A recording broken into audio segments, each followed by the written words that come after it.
الحمد لله وكفى وسلام على عباده الذين اصطفى أما بعد فأعوذ بالله من الشيطان الرجيم بسم الله الرحمن الرحيم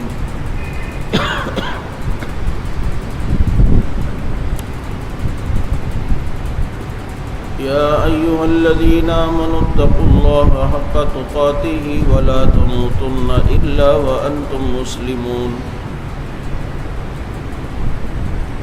صدق الله مولانا العظيم ونحن على ذلك لمن الشاهدين والشاكرين والحمد لله رب العالمين درود پاک پڑھیں۔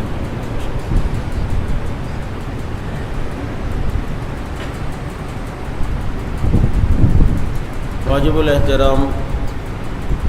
رمضان المبارک کا پہلا عشرہ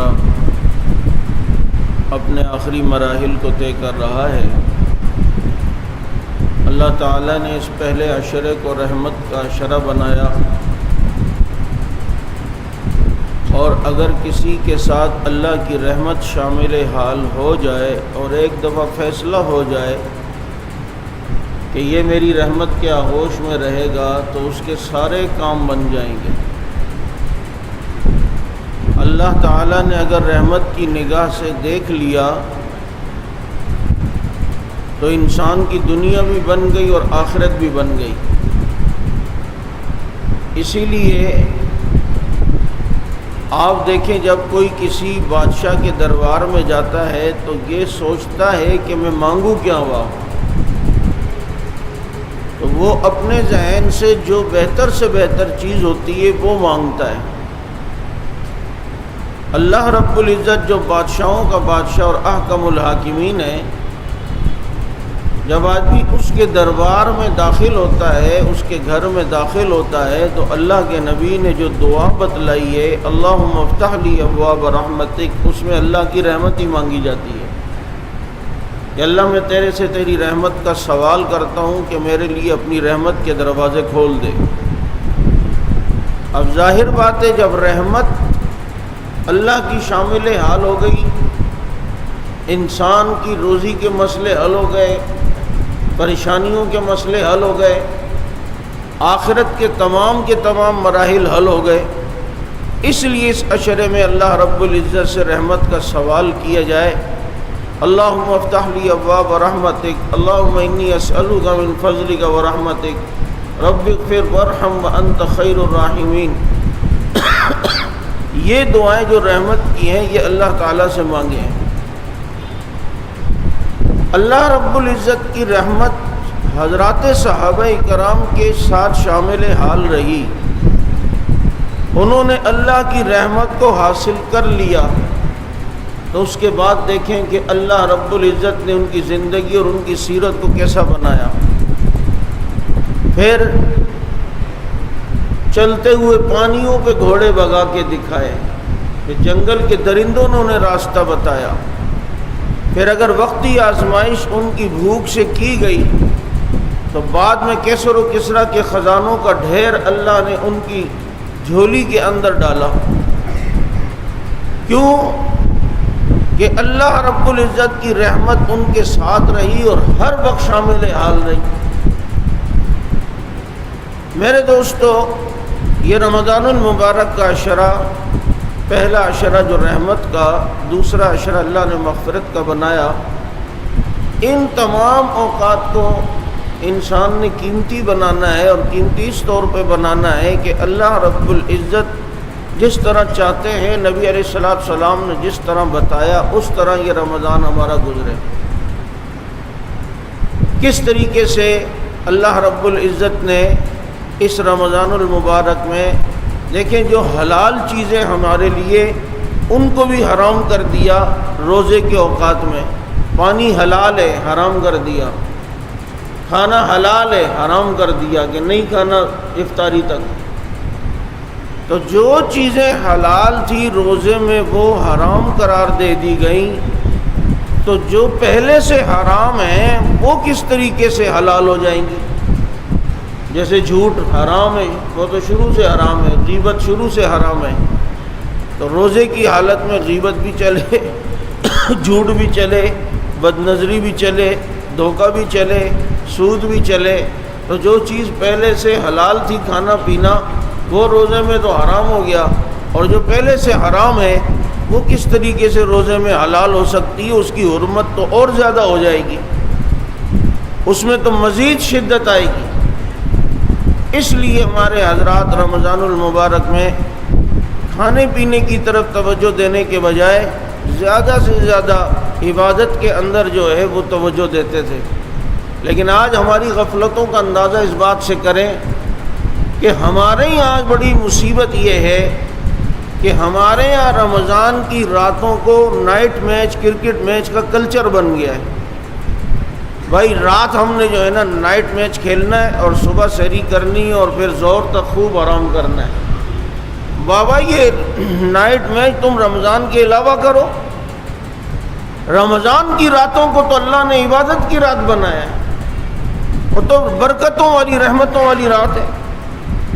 اس کا ایک ایک لمحہ قیمتی ہے۔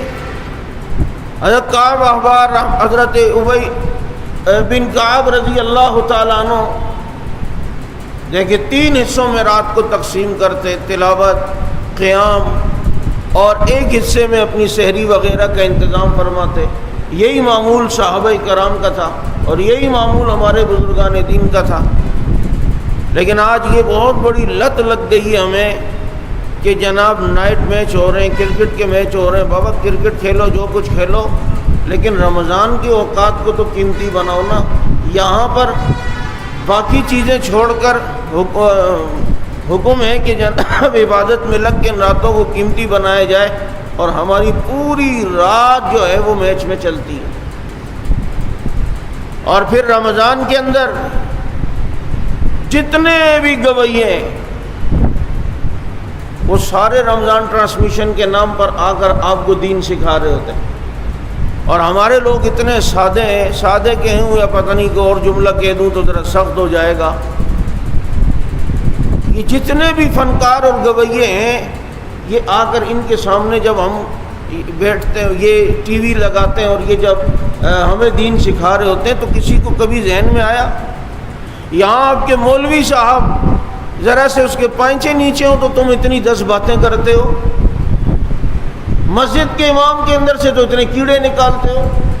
کہ جی امام صاحب یوں کیوں کر رہے تھے، یوں کیوں، اور وہاں پر سارا سال تمہیں گانے سکھاتا ہے، سارا سال تمہیں جو ہے وہ ڈانس دکھاتی ہے، اور رمضان میں آ کے رمضان ٹرانسمیشن کر کے تمہیں دین سکھا رہے ہوتے ہیں اور ہم ان سے دین لے رہے ہوتے ہیں۔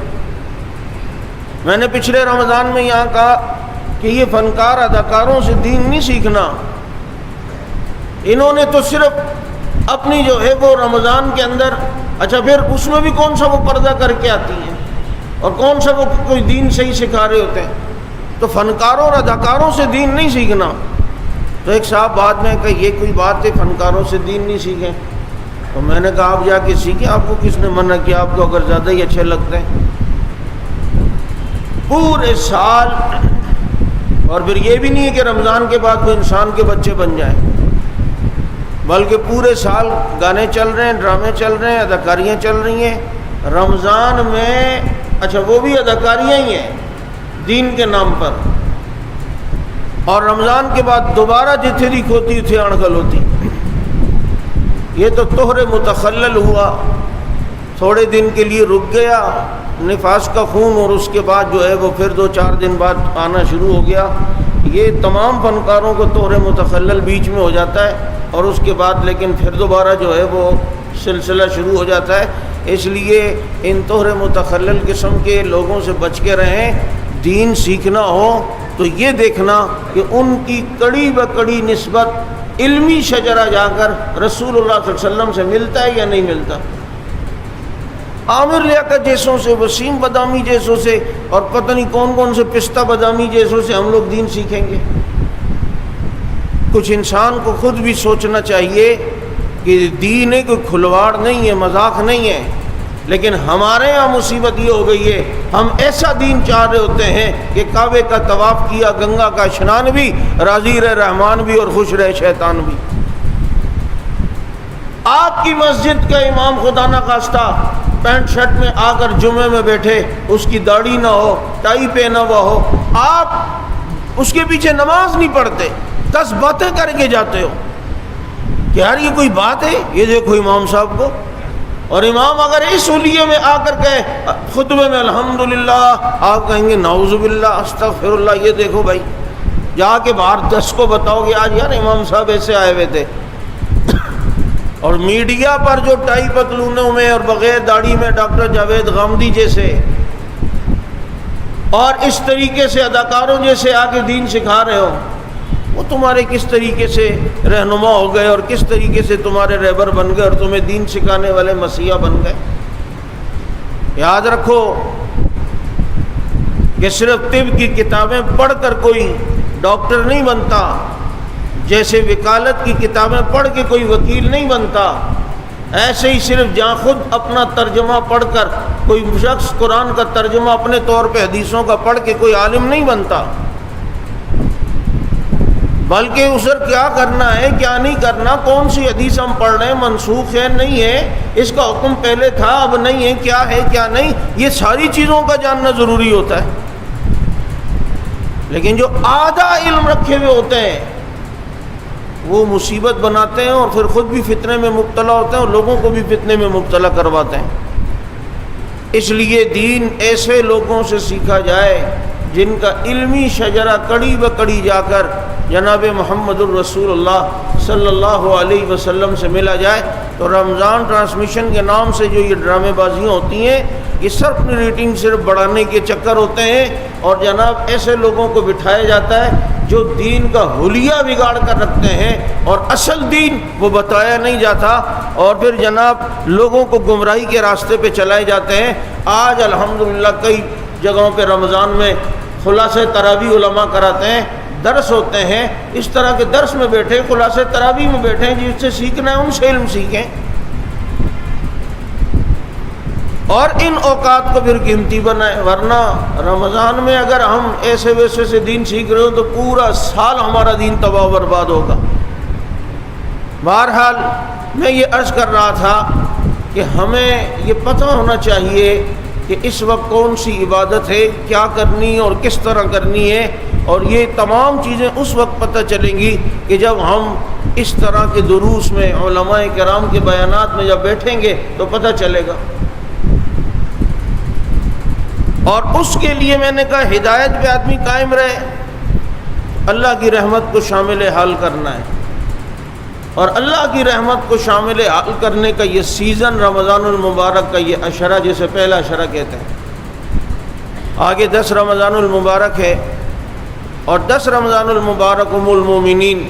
حضرت خدیجہ رضی اللہ تعالیٰ عنہ کا یوم وفات ہے. آپ صلی اللہ علیہ وسلم کی پہلی زوجہ جن سے اللہ رب العزت نے آپ صلی اللہ علیہ وسلم کو 4 بیٹیاں دیں اور بیٹے دیے. بیٹیاں حضرت ام کلثوم، حضرت زینب، حضرت رقیہ، حضرت فاطمہ، یہ نبی کی 4 بیٹیاں، یہ حضرت فاطمہ الزہرا رضی اللہ تعالیٰ عنہ ہو، حضرت ام کلثوم ہو، حضرت زینب ہو، حضرت رقیہ ہو، یہ ساری 4 آپ کی بیٹیاں اور حضرت خدیجہ رضی اللہ تعالیٰ عنہ سے پیدا ہوئی. آپ صلی اللہ علیہ وسلم نے بھی نبوت کا اعلان نہیں فرمایا کہ حضرت خدیجہ کے سامان تجارت کو لے کر شام کی طرف گئے. حضرت خدیجہ کی بصیرت سمجھ گئی تھی کہ کوئی معمولی آدمی نہیں ہے، اس لیے اپنے غلام میسرہ کو کہا کہ ساتھ جانا ہے اور جو واقعات ہوں مجھے آ کر بتانے. وہاں آپ صلی اللہ علیہ وسلم جب تجارت کے لیے پہنچے، کپڑے کی تجارت تھی، تو جس سے بات کرتے اتنے اخلاق سے بات کرتے. اگر جناب کسی نے کوئی سامان واپس کرنا ہوتا تو کہتے جی لے گیا تھا آپ سے اور یہ ذرا واپس کر دیں، اور جب اس میں کوئی عیب نہیں ہے تو اللہ کے نبی بخوشی اسے لیتے اور اس کی رقم واپس کرتے. اس کا پورے بازار میں چرچا ہو گیا، یار ایسا بااخلاق آدمی آیا ہوا ہے، تو سارے ہی تقریباً وہاں متوجہ ہوئے اور دگنا تگنا جو ہے وہ مال بھی گیا کہ بھائی ورنہ اگر کوئی کسی سے اس وقت کوئی چیز لے جاتا اور واپس آ کے کہتا واپس کر دو تو لوگ لڑتے تھے، لیکن آپ صلی اللہ علیہ وسلم اسے بخوشی لیتے تھے۔ ایک بزرگ کا کہتے ہیں انہیں یہ پتہ چلا کہ مال لے کے اگر کوئی گاہک آئے واپس کرنے دے کر اسے واپس دے کر اس کی قیمت لینا بھی سنت ہے، تو انہوں نے سنت پوری کرنے کے لیے ایک دکان کھولی۔ اب بھائی دکان تو کھول لی، حضرت کے اخلاق ایسے تھے کہ سارے لوگ وہیں سے لینے لگے، کام بھی چل گیا، لیکن جس مقصد کے لیے دکان کھولی وہ پورا نہیں ہو رہا۔ 5-6 مہینے بعد ایک شخص آیا اور کہا جی وہ آپ سے سودا لے گیا تھا واپس کر دیں۔ جلدی جلدی اس سے سودا لیا، اس کو پیسے واپس دیے اور دکان کو تالا لگا دیا۔ کسی نے کہا بھائی دکان چل گئی اب چلا دیں، کہا نہیں یار میں نے جس مقصد کے لیے کھولی تھی اب نیت نہیں خراب کرنی، میں نبی کی یہ سنت پوری کرنا چاہ رہا تھا، اللہ رب العزت نے مجھ سے نبی کی یہ سنت پوری کروا دی ہے، جس مقصد کے لیے دکان کھولی تھی بس اب اس کے بعد بند کر دیتا ہوں۔ آج ہمارے ہاں بھی یہ اخلاق ہے، ہم تو لکھے ہوئے ہوتے ہیں وہاں کہ خریدا ہوا مال واپس نہیں لیا جائے گا۔ ہاں آپ دیکھیں اس میں جب واپس کرنے ہے اگر عیب ہے تو الگ بات ہے، جب عیب نہیں ہے تو واپس کرنے میں کیا حرج ہے؟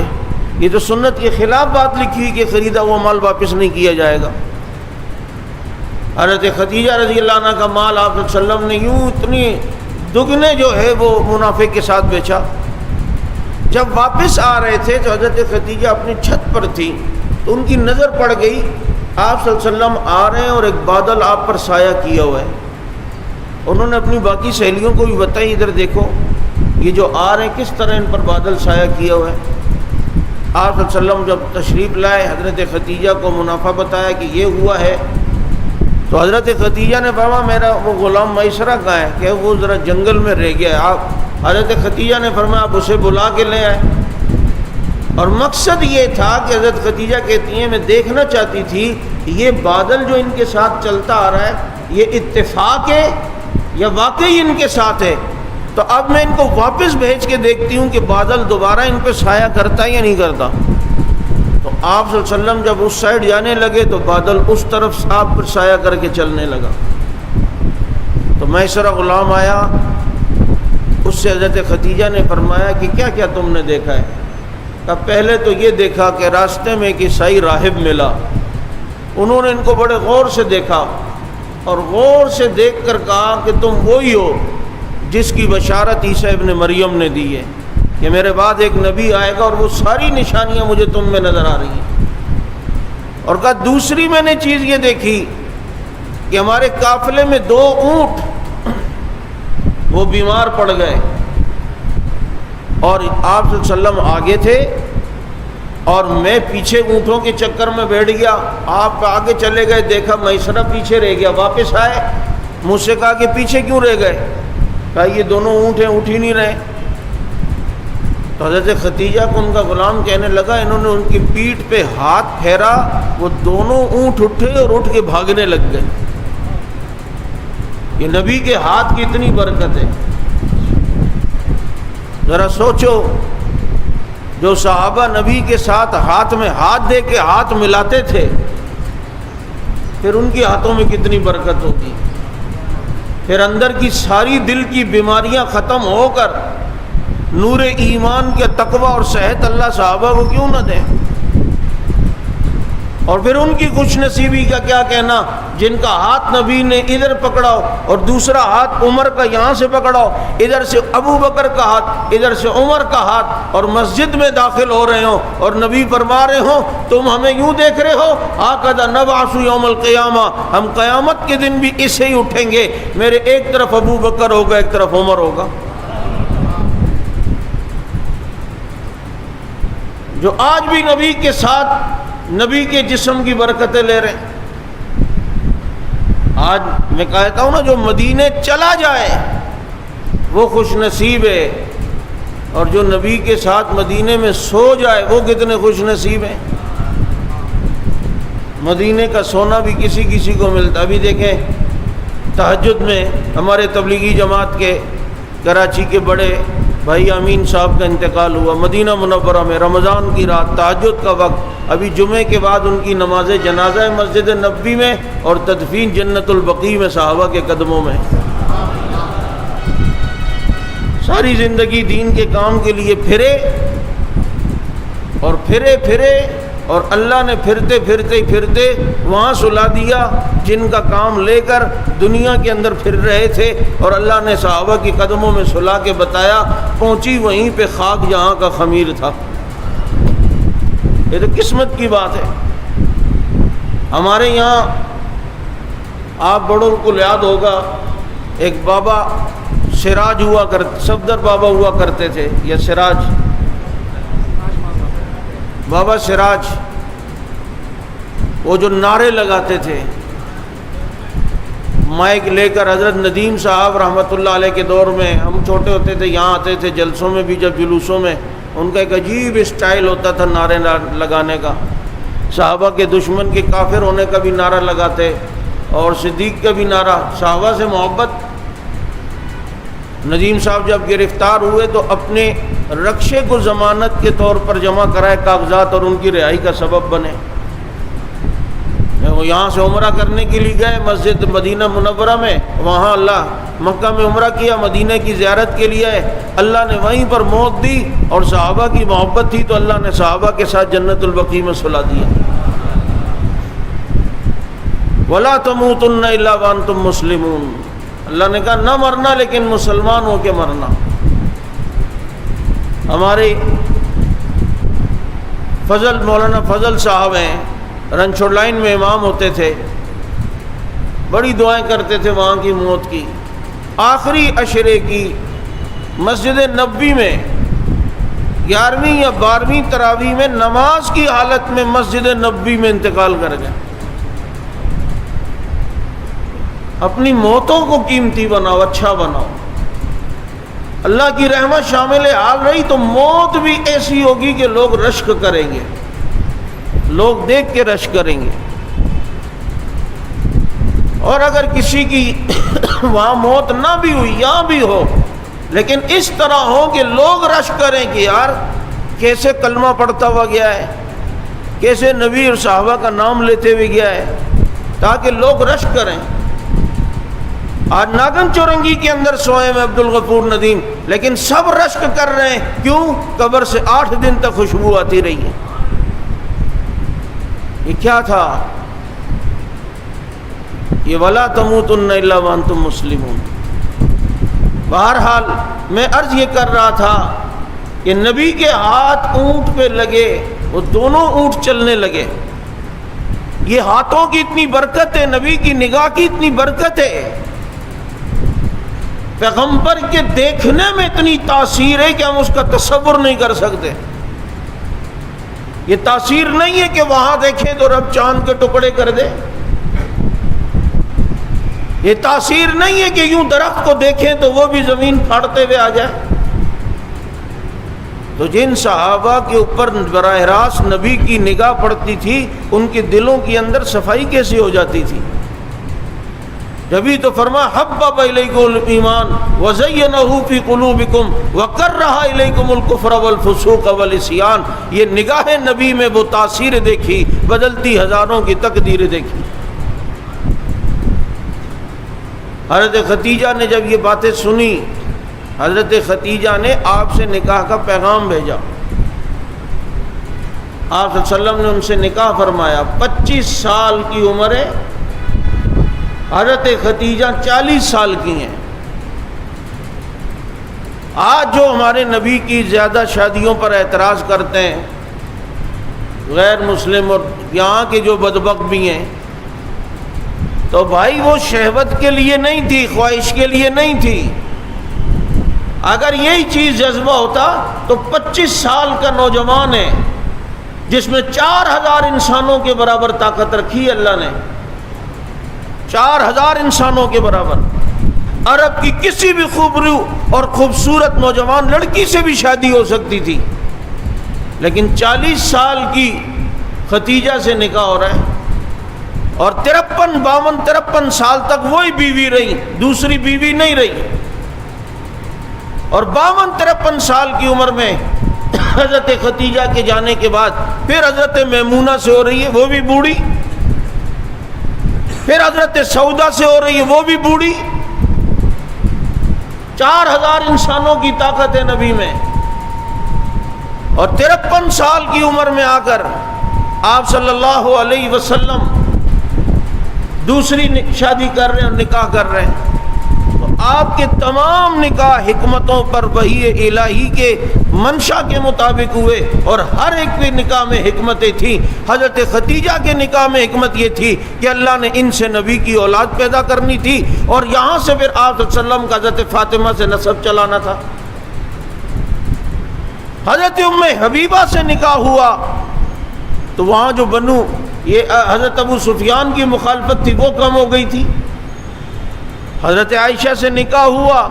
کہ کم عمر لڑکی ایسی جو نبی کی حدیثوں کو یاد رکھنے کی صلاحیت رکھے اور نبی کے دین کو دنیا میں پہنچانے کا ذریعہ بنے، اس نیت سے نکاح ہوا۔ 2500 سے زیادہ حدیثوں کی راویہ پھر حضرت عائشہ تو صدیقہ بنی، دین پہنچانے کا ذریعہ بنی۔ اور جس نبی کو ساری زندگی جہاد اور اس سے ہی فرصت نہ ہو، تو مجھے بتائیں اس نبی کے نکاحوں میں کتنی حکمتیں ہوں گی،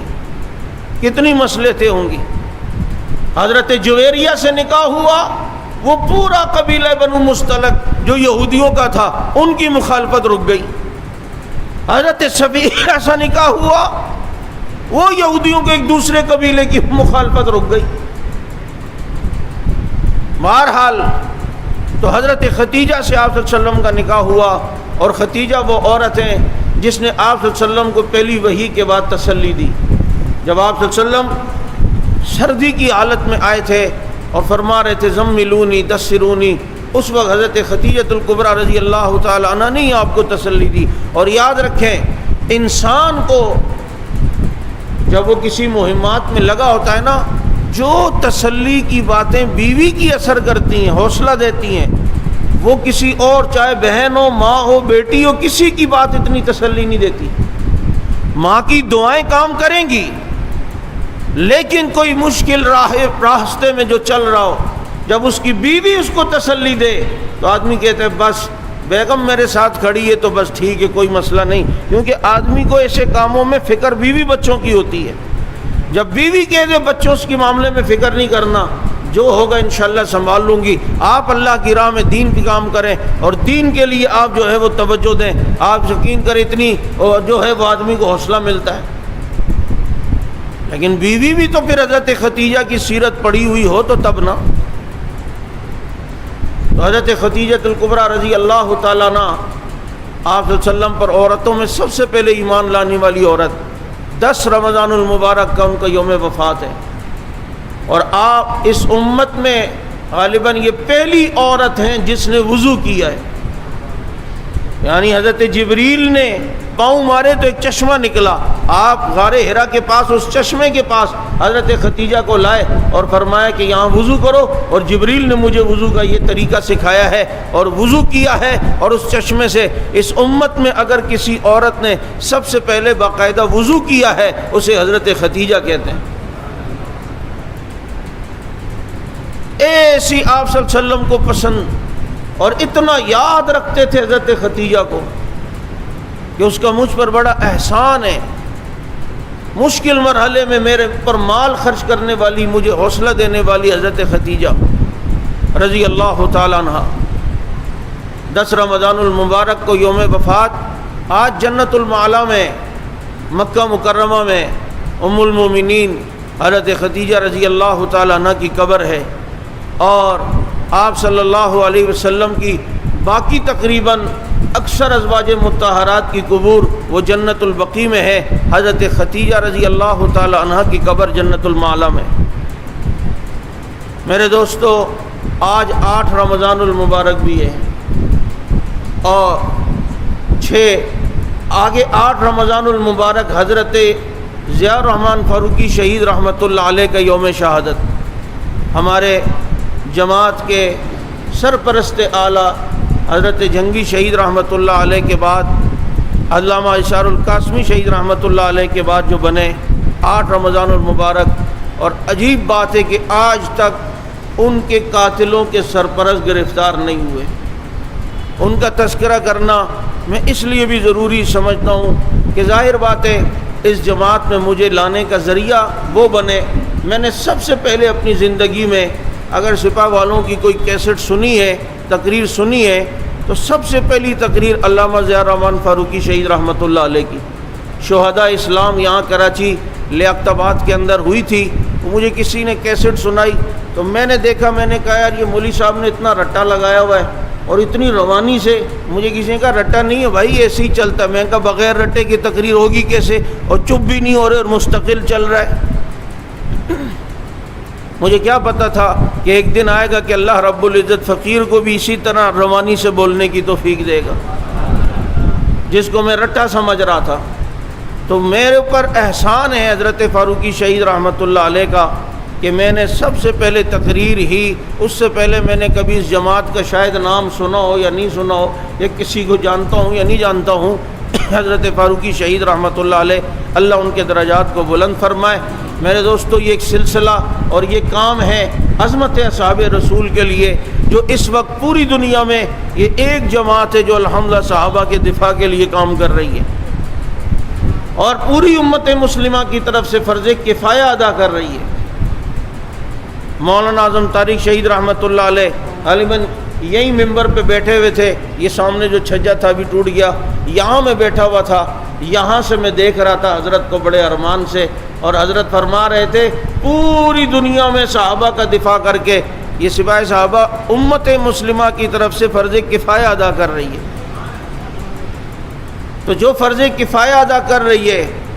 اس کے ساتھ اتنے معاملات اور مسائل، ہمارے ہزاروں شہداء، ان کے یتیم بچے، ان کی بیوائیں، آج الحمدللہ آپ کی توجہ ہے، اور آپ حضرات دعائیں کر رہے ہیں اللہ کے فضل و کرم سے، دعاؤں کے ساتھ دوائیں بھی، کہ ہمارا یہ سلسلہ چل رہا ہے، سالانہ تقریباً 2 کروڑ روپے ہمارا صرف شہداء کے گھروں میں وظائف اور ان کے جو مالی معاونت کی جاتی ہے، یہ اس سلسلے کی مد ہے۔ اور ابھی اس سال تو الحمدللہ ہم نے ان شہیدوں کی بیواؤں کو 4 گھر بھی دیے ہیں، اور یہ پاکستان کی تاریخ میں پہلا حصہ ہے، پہلی مرتبہ ہوا ہے۔ عمران خان نے تو آپ کو 2 کروڑ نوکری اور 50 لاکھ گھر دے دیے،